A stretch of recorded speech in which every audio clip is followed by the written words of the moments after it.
Meus queridos irmãos, a paz do Senhor Jesus, estamos aqui para mais uma aula da nossa escola bíblica dominical, onde nós estamos estudando sobre a defesa da fé, ou seja, a apologia cristã nesse trimestre, não é? Nós agora iremos ver a lição de número 8, que tem por tema Jesus viveu a experiência humana. Será ministrada aí no dia 23 de fevereiro de 2025. Você pode baixar todo o conteúdo desta aula em PDF, o link vai estar na descrição do vídeo, bem como também um link aí para o nosso e-book que nós criamos aqui, tá? Se você quiser adquirir o nosso e-book, o link também vai estar aí na descrição para que você esteja aí crescendo na graça e no conhecimento do nosso Senhor Jesus Cristo. Nosso e-book fala aí sobre o batismo no Espírito Santo. Você que é novo por aqui, está chegando agora, esse aqui é o canal Pitada de Bíblia. Peço para que você se inscreva aqui nesse canal, deixe o like aí, nos ajude a nós estarmos tendo relevância aqui dentro da plataforma do YouTube, não é? Vamos agora para o nosso texto áureo. E percorria Jesus toda a Galileia, ensinando nas suas sinagogas e pregando o evangelho do reino, e curando todas as enfermidades e moléstias entre o povo. Mateus, capítulo de número 4, versículo de número 23. A verdade prática nos diz o seguinte: o Senhor Jesus teve vida social, teve amigos, parentes, interagia com as pessoas e era conhecido dos vizinhos e moradores de Nazaré, aonde ele foi criado. A nossa leitura bíblica em classe aí, uma leitura, diga-se de passagem, extensa, não é? Está em João, capítulo 1, versículos 43 ao 51, e Mateus, capítulo 26, versículos 37, 38 e 42. Vamos ler a palavra de Deus. No dia seguinte, Jesus ia a Galiléia e achou Filipe, e disse-lhe: segue-me. E Filipe era de Betsaida, cidade de André e de Pedro. Filipe achou Natanael e disse-lhe: havemos achado aquele de quem Moisés escreveu na lei e de quem escreveram os profetas, Jesus de Nazaré, filho de José. Disse-lhe Natanael: pode vir alguma coisa boa de Nazaré? Disse-lhe Filipe: vem e vê. Jesus viu Natanael vir ter com ele e disse dele: eis aqui um verdadeiro israelita em quem não há dolo. E disse-lhe Natanael: de onde me conheces tu? Jesus respondeu e disse-lhe: antes que Filipe te chamasse, te vi estando tu debaixo da figueira. Natanael respondeu e disse-lhe: Rabi, tu és o Filho de Deus, tu és o Rei de Israel. Jesus respondeu e disse-lhe: porque te disse, vi-te debaixo da figueira, crês? Coisas maiores do que estas verás. E disse-lhe: na verdade vos digo que daqui em diante vereis o céu aberto e os anjos de Deus subirem e descerem sobre o Filho do Homem. Mateus, capítulo 26, os versículos 37, 38 e 42. E levando consigo Pedro e os 2 filhos de Zebedeu, começou a entristecer-se e a angustiar-se muito. Então lhes disse: a minha alma está cheia de tristeza até a morte. Ficai aqui e vigiai comigo. E, indo segunda vez, orou, dizendo: Pai, se este cálice não pode passar de mim sem eu beber, faça-se a tua vontade. Então está aí os nossos 2 textos. Nós iremos agora para a nossa introdução aqui da nossa aula. O Senhor Jesus, ele não viveu como um monge ou eremita em retiro solidariamente, isolado da sociedade, e nem ensinou essa prática aos seus discípulos. Jesus teve vida social e religiosa.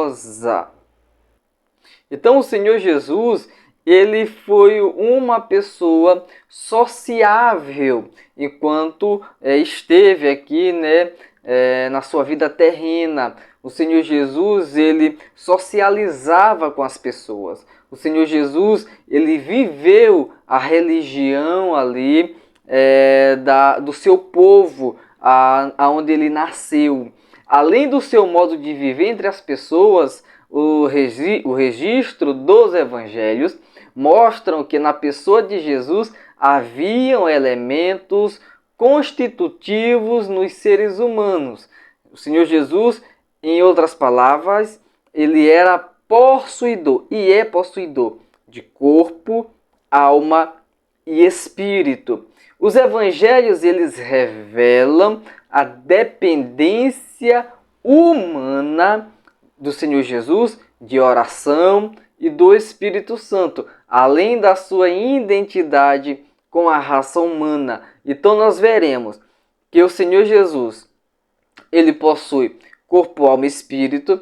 Nós veremos que o Senhor Jesus teve uma vida social e religiosa, e nós veremos que o Senhor Jesus, como homem, na condição humana, na dependência humana, ele necessitava orar, necessitava do Espírito Santo, e nós ainda veremos a sua identidade com a raça humana.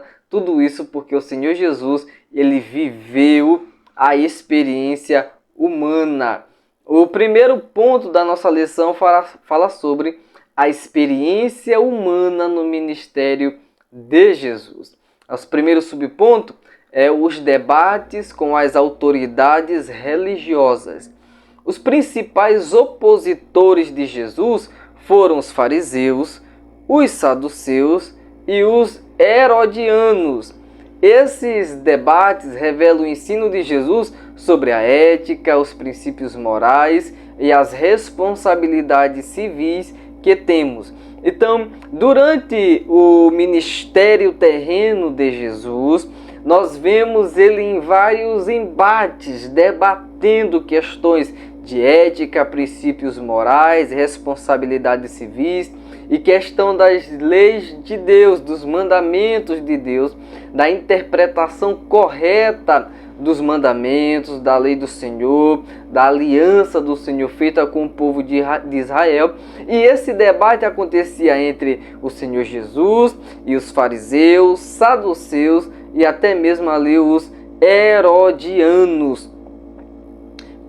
Quem eram os fariseus? Os fariseus, do hebraico prushim, que significa separados, porque eles não concordavam com os saduceus. Então os fariseus, eles são chamados de fariseus, que significa separado, porque eles não se uniam, não concordavam com os saduceus em algumas questões. Por exemplo, eles defendiam a tradição acima das escrituras.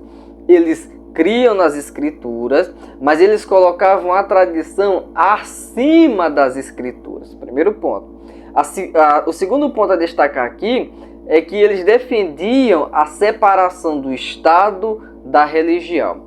Eles eram membros do Sinédrio, que é ali uma espécie de Suprema Corte do povo judeu ali no tempo de Jesus.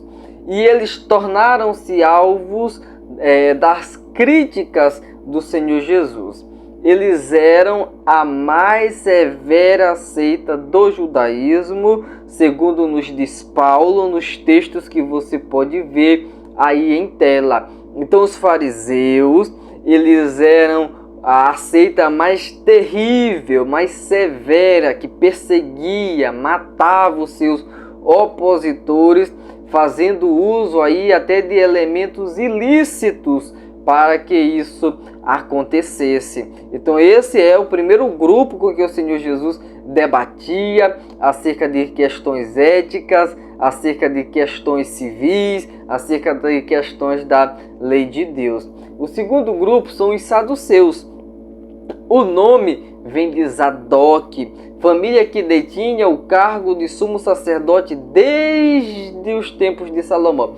Então, desde os tempos de Salomão, a família de Zadok detinha o cargo de sumo sacerdote. Ou seja, todos os sumos sacerdotes, desde a época de Salomão, eles pertenciam à família de Zadok. Eles alegavam aceitar apenas os 5 livros de Moisés, apenas os 5 primeiros livros da Bíblia, apenas o Pentateuco, com certa ressalva ainda, porque eles não acreditavam em anjos, eles não acreditavam em espíritos e eles não acreditavam na ressurreição. Com isso, como eles aceitavam só esses 5 livros e ainda com essas ressalvas, eles rejeitavam e ignoravam todos os demais livros do Antigo Testamento.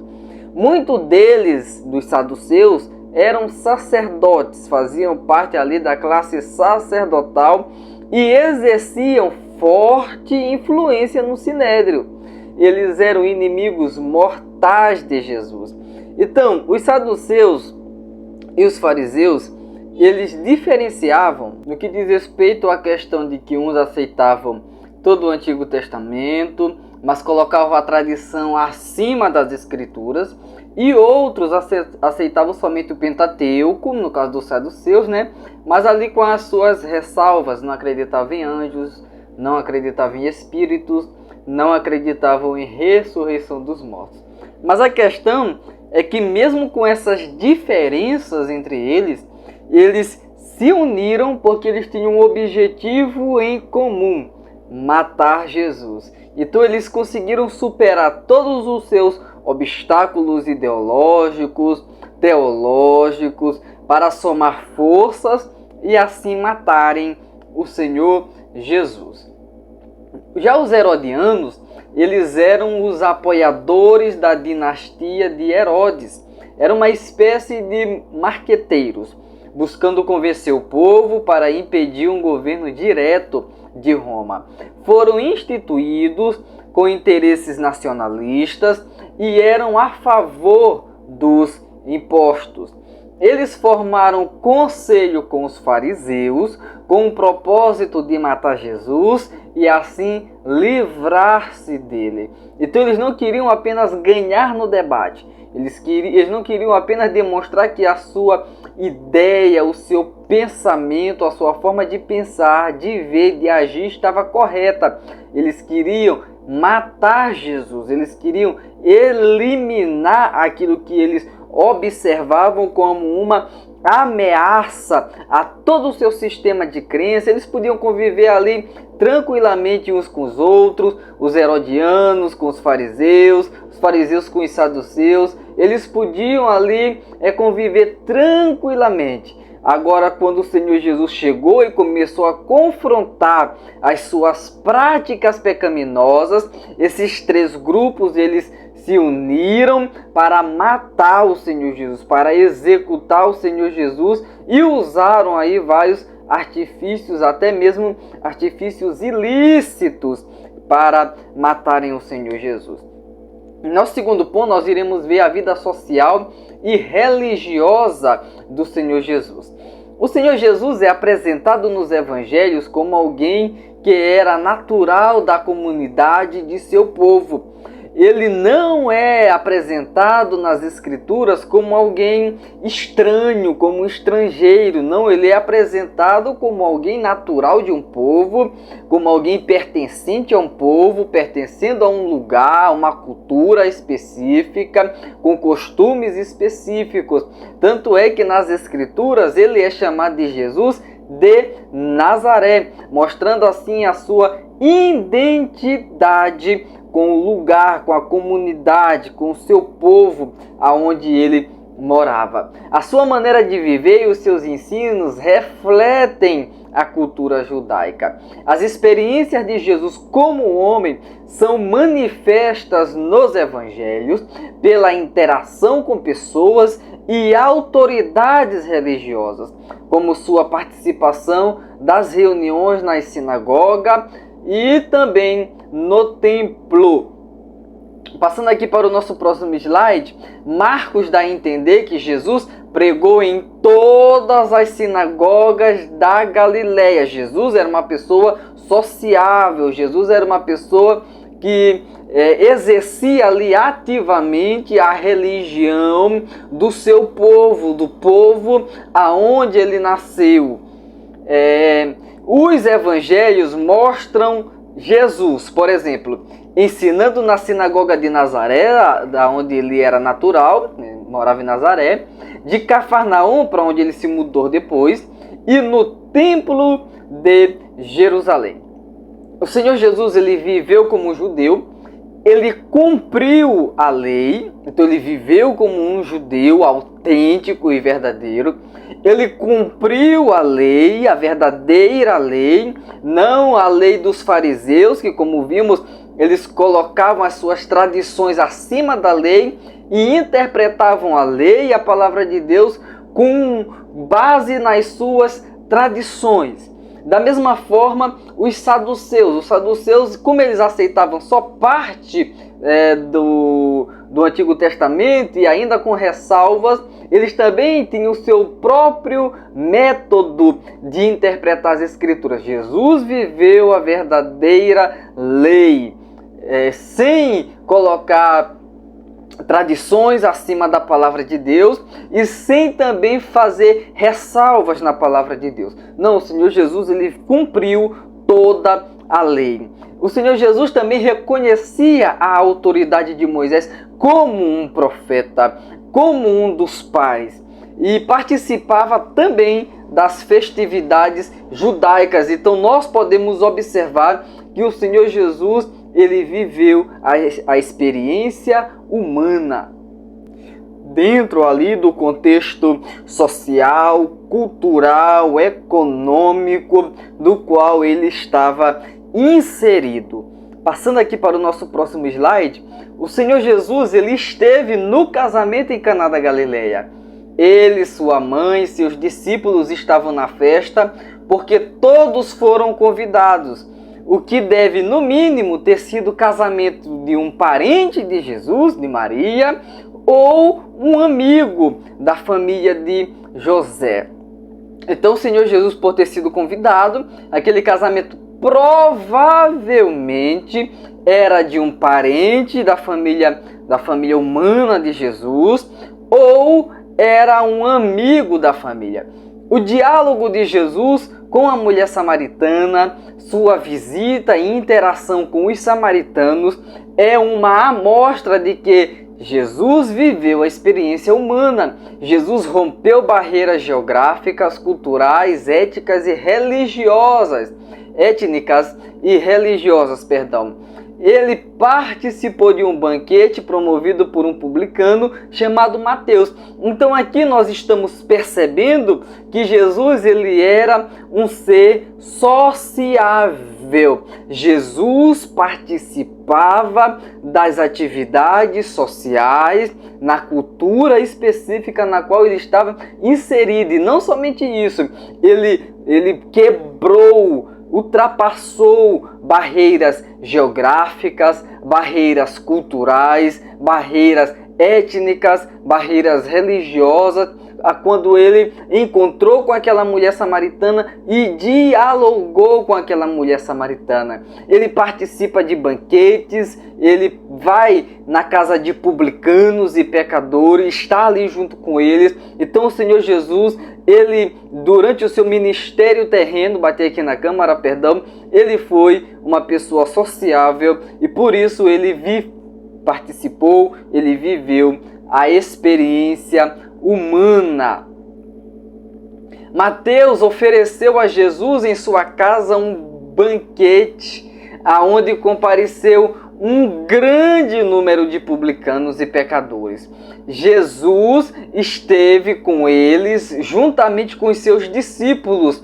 O Senhor Jesus, ele procurava se integrar com as pessoas. Ele comeu, e bebeu com elas e participou das dores e dos sofrimentos humanos.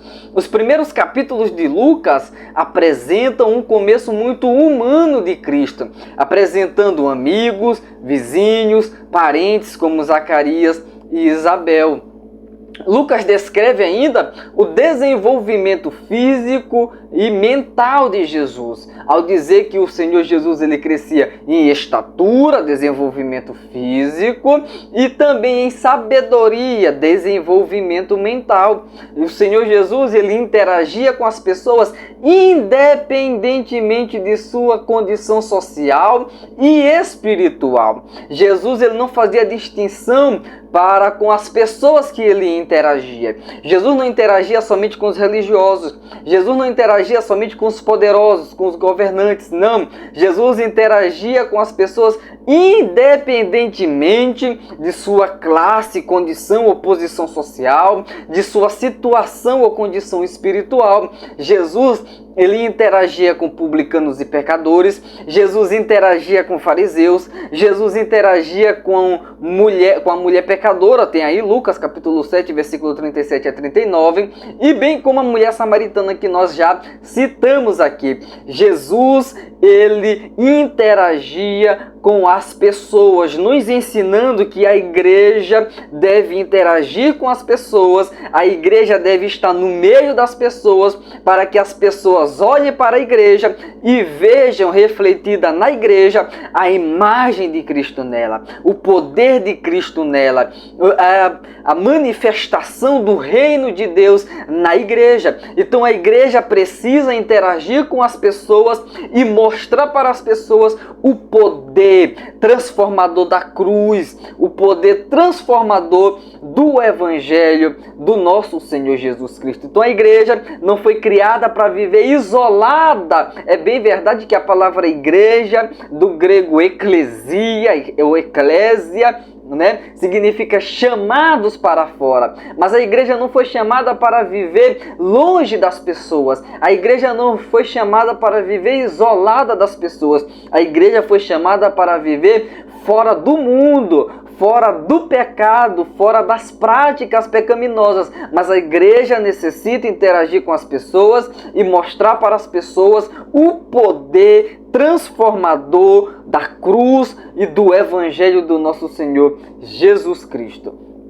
Características próprias do ser humano é o nosso terceiro subponto. Já desse nosso primeiro ponto é o último subponto, do nosso primeiro ponto. Terminando aqui, nós passaremos para o nosso segundo ponto da nossa lição, que é a parte ali histórica da lição. Ele tornou-se homem para suprir a necessidade da humanidade. O nome Emanuel, que o próprio escritor sagrado traduziu por Deus conosco, mostra Deus como homem e entre os seres humanos. Jesus foi revestido do corpo humano porque o pecado entrou na humanidade por um homem, por Adão. Por isso que ele necessitou ser revestido do corpo humano. Por isso que ele precisou passar pelo processo único e exclusivo da encarnação. E pela justiça de Deus, o pecado tinha que ser vencido por um homem, porque ele entrou no mundo, entrou na humanidade por um homem, e ele tinha que ser vencido também por um homem. Jesus se fez carne, Jesus fez-se homem sujeito ao pecado, embora nunca houvesse pecado, e ele, como homem, venceu o pecado.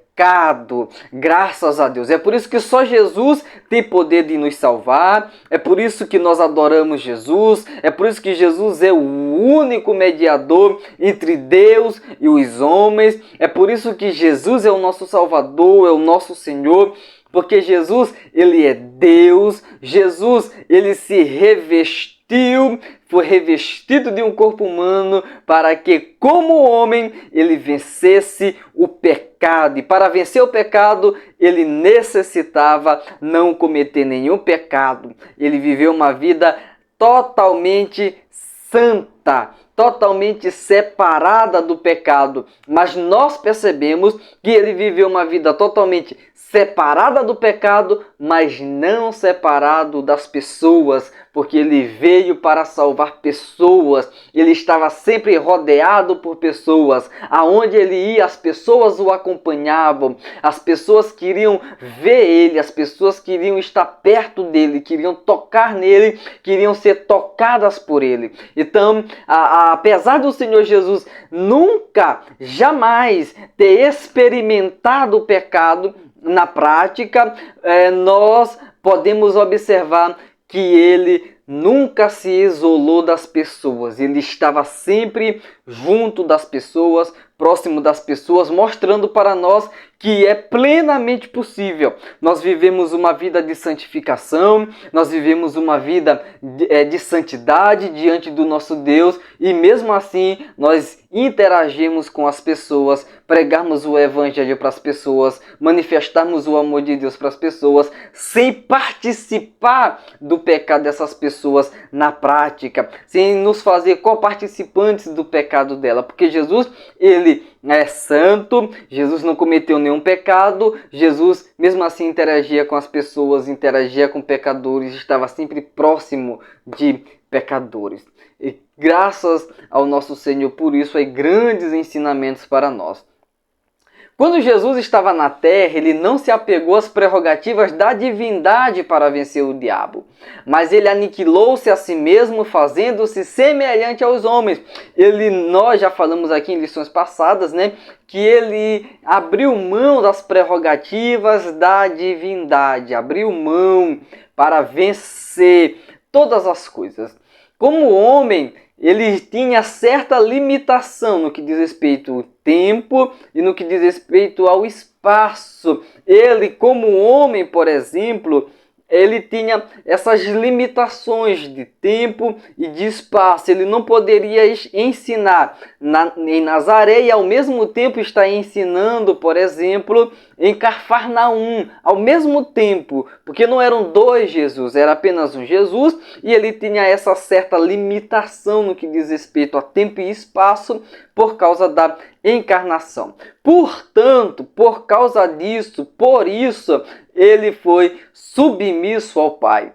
Eis a razão dele ter dito em João, capítulo 14, versículo 28, o Pai é maior do que eu. Por quê? Porque Jesus, como homem, Jesus possuía limitações. Jesus possuía certas limitações próprias dos homens. Claro que Jesus não possuía pecado, Jesus nunca pecou. E por causa dessas limitações, Jesus, como homem, podia afirmar que o Pai era maior do que ele. Mas como Deus, ele não poderia afirmar isso, porque o Pai, como nós já vimos, é igual ao Filho. Os evangelhos revelam atributos característicos do ser humano em Jesus. Então, nós já vimos numa aula passada os atributos divinos de Cristo. Dessa vez nós veremos os atributos característicos do ser humano na pessoa de Jesus. Vamos lá. Ele nasceu de uma mulher, embora gerado pela ação sobrenatural do Espírito Santo. Seu nascimento, contudo, ou seja, o parto, foi normal e comum como o de qualquer ser humano. Ele cresceu em estatura e sabedoria, ele sentiu sono, sentiu fome, sentiu sede, sentiu cansaço. Aí os textos bíblicos para você consultar. Ele sofreu, chorou e sentiu angústia. Ele morreu, embora ressuscitasse ao terceiro dia, passando pelo ardor da morte. Ele deu provas materiais de ter um corpo humano.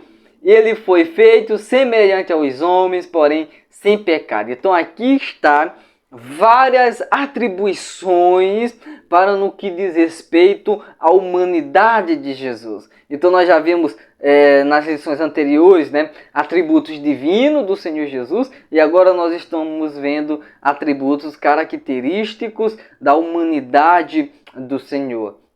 Assim, como é pecado negar a humanidade de Jesus, é pecado negar a humanidade de Jesus, da mesma forma é pecado também negar a divindade de Jesus.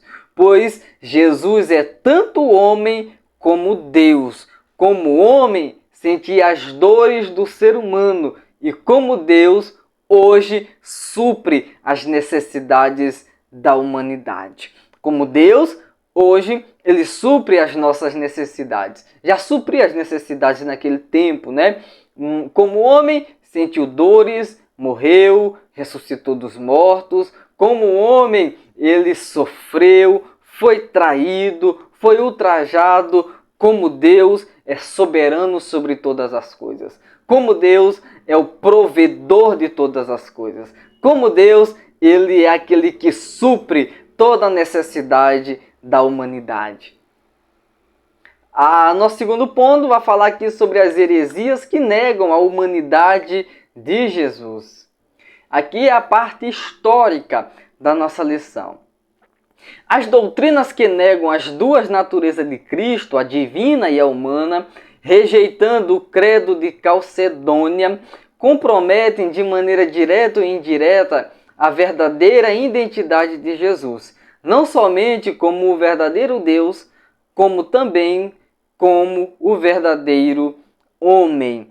Então Jesus, Ele é verdadeiro Deus, Ele é verdadeiro homem, e as doutrinas heréticas, né, que negam essa questão, essa característica do nosso Senhor Jesus, elas estão comprometendo direto ou indiretamente a identidade de Jesus, por isso estão pregando aí, anunciando um Jesus falso do Jesus das Escrituras.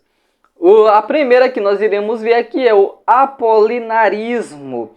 Apolinário foi bispo de Laodiceia, nasceu provavelmente em 310 d.C. e morreu em 392 d.C. Para quem é bom de matemática aí, 82 anos. Apolinário entendia que Jesus era só Deus e que nada havia nele de humano. Então ele negava a humanidade de Jesus. Da mesma forma, os gnósticos ensinavam que Jesus não teve um corpo humano, mas um corpo docético, isto é, um corpo como um fantasma, que nós já vimos, estamos só relembrando aquilo que nós já estudamos em lições anteriores. Apolinário ele deu muita ênfase à divindade de Cristo e sacrificou a sua genuína humanidade. O apolinarismo é a doutrina que nega ter tido Jesus um corpo humano, espírito humano. Então Apolinário ele negava a humanidade de Jesus, dizia que não havia nada de humano em Jesus, e o apolinarismo, né, que hoje está aí em voga em alguns lugares, é a doutrina que nega ter Jesus tido um espírito humano. Segundo Apolinário, o Logos teria ocupado o lugar da alma na encarnação. Com isso, ele negou que Jesus tivesse espírito humano. Ele dizia que se alguém põe em Cristo a sua confiança como sendo homem, está destituído de racionalidade e indigno de salvação. Olha que coisa. Qual foi a reação da igreja? Essa doutrina contraria a ortodoxia cristã, pois a Bíblia afirma que o Senhor Jesus é o verdadeiro homem. E o texto de Hebreus, capítulo 2, versículos 14, 17 e 18, declara que a humanidade de Jesus é igual à nossa, a diferença é a sua impecabilidade. Então, se nós negarmos a humanidade de Jesus, baseados na Bíblia, né, que é a única regra de fé e prática, o único documento autorizado, oficial, no que diz respeito à matéria de fé e de conhecimento do Senhor Jesus, conhecimento sistematizado, né, um conhecimento verdadeiro, profundo acerca do Senhor Jesus.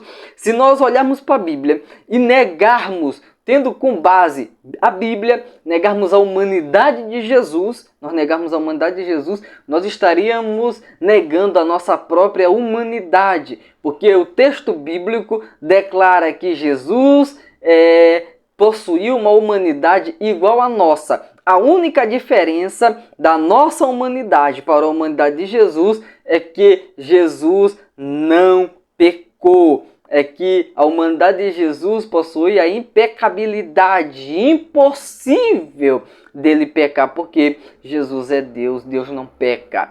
A humanidade plena de Jesus está clara no Novo Testamento, que fala do corpo físico de Cristo e também fala da sua alma e do seu espírito.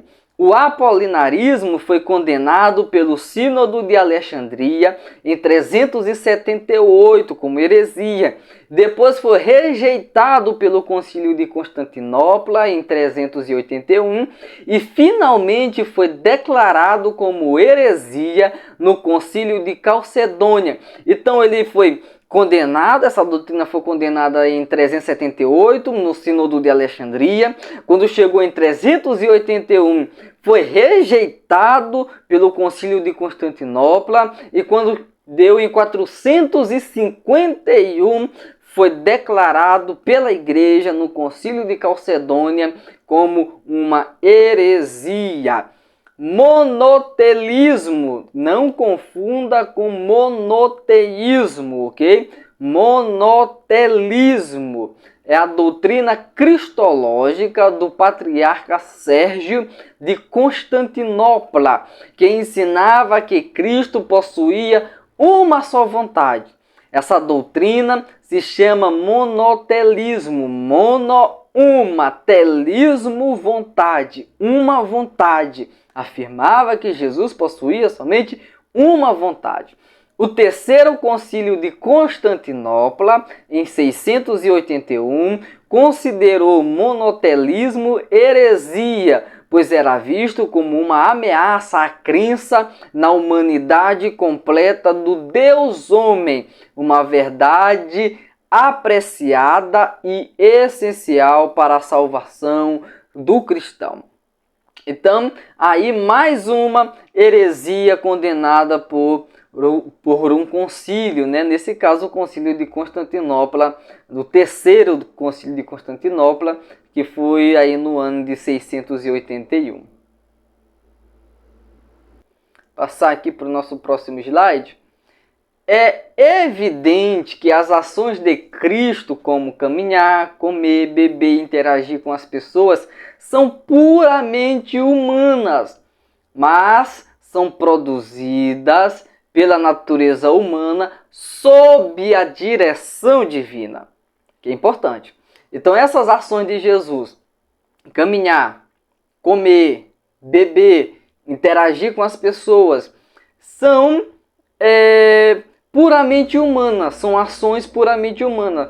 Só que essas ações, elas estavam sob a direção divina. Também a direção divina. Ao perdoar pecados, era a manifestação da vontade de Cristo na natureza divina. Não era a manifestação da natureza humana, era a manifestação da natureza divina. Sofrônio, patriarca de Jerusalém, em 633, refutou o monoteísmo, dizendo que existe em Jesus duas vontades. A vontade humana é submissa à vontade divina de Jesus. Como essas heresias se apresentam nos dias de hoje? Como essas heresias elas se apresentam nos nossos dias, no século 21? Em primeiro lugar, quais países Jesus visitou quando esteve entre nós? Podemos afirmar que Jesus visitou durante a sua vida terrena 3 países. Egito, ali na sua infância, logo nos primeiros anos de vida, né? Teve que fugir, então ele visitou o Egito, para cumprir inclusive a escritura que diz do Egito chamei o meu filho e tal. Israel, que foi o centro das atividades de Jesus, e ele também visitou a Fenícia, que é o atual Líbano. Não somente o movimento Nova Era, que aí pronto, já desmascaramos uma heresia, mas vários grupos ocultistas costumam ensinar que Jesus esteve na Índia e os mormons declaram que ele esteve nos Estados Unidos da América. Eu já ouvi pessoas dizerem que quando Jesus estava pisando aqui sobre esta terra como homem, ele esteve presente, por exemplo, no Brasil. Ele esteve no Brasil, caminhou aqui pelo Brasil e tudo mais. Isso não tem sustentação bíblica. Isso não tem sustentação bíblica para dizer que o Senhor Jesus ele foi para a Índia, teve nos Estados Unidos, ou teve na Coreia, ou em qualquer outro país, a não ser o Egito, como nós já falamos, Israel, que foi o centro das suas atividades, e a Fenícia, que agora é o atual Líbano. Vamos lá. A Bíblia, porém, nada disso menciona e ensina-nos a rejeitarmos as fábulas. Tudo isso é fábula e deve ser rejeitado. Os evangelhos não mostram um Jesus estranho em sua comunidade e muito menos um forasteiro que chegou de outro lugar, por exemplo, né? Jesus era visto como alguém da comunidade. Essa invenção desses esotéricos contraria o relato dos evangelhos, onde o Senhor Jesus é apresentado como alguém que era natural na comunidade de seu povo, Israel, e não como estrangeiro. Sua maneira de viver e seus ensinos refletem a cultura judaica, e nada há que se pareça com a cultura hindu. Não é este o carpinteiro, filho de Maria, irmão de Tiago, e de José, e de Judas, e de Simão? E não estão aqui conosco suas irmãs? E escandalizavam-se nele. Então Jesus era alguém conhecido da comunidade. A família de Jesus era conhecida da comunidade. Ora, tal atitude do povo não se justificaria se Jesus fosse um recém-chegado da Índia, como afirma alguns grupos aí que devem ser rejeitados e dito como heresia. Aplicação da nossa lição. A Bíblia revela que o nosso Senhor teve uma vida social e religiosa, ou seja, ele viveu a experiência humana. Essa experiência de Jesus torna-se um grande parâmetro para o nosso relacionamento com as pessoas, quer do ponto de vista do corpo de Cristo, quer fora do corpo de Cristo. Então, o comportamento de Jesus, a vida social e religiosa de Jesus, é um parâmetro para os nossos relacionamentos com os nossos irmãos em Cristo e com as pessoas que não fazem parte da igreja do Senhor Jesus.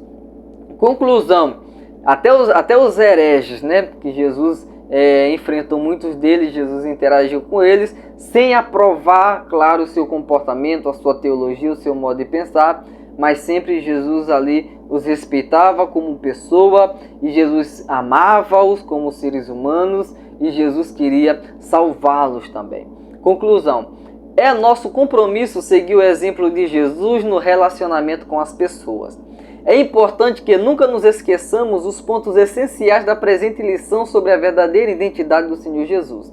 Ele é o Deus verdadeiro em toda a sua plenitude, igual ao Pai, e como homem em toda a sua plenitude viveu e andou entre nós, seres humanos. Então aí nós podemos ver as características do Senhor Jesus, podemos ver que ele viveu a verdadeira experiência humana. Nós podemos ver aí que o Senhor Jesus, ele nos ensina como nós nos relacionarmos com as pessoas. Então, nós podemos ver que o Senhor Jesus, ele não fazia distinção de pessoas, ele não era preconceituoso, tá? Ele conversava com as mulheres, conversava com os homens, conversava com os pecadores, ele interagia com as pessoas independentemente da sua cultura, das questões étnicas, da questão financeira, da questão social. Jesus interagia com as pessoas, Jesus queria salvar as pessoas e nós também devemos interagir com elas, devemos apresentar esse Jesus para essas pessoas,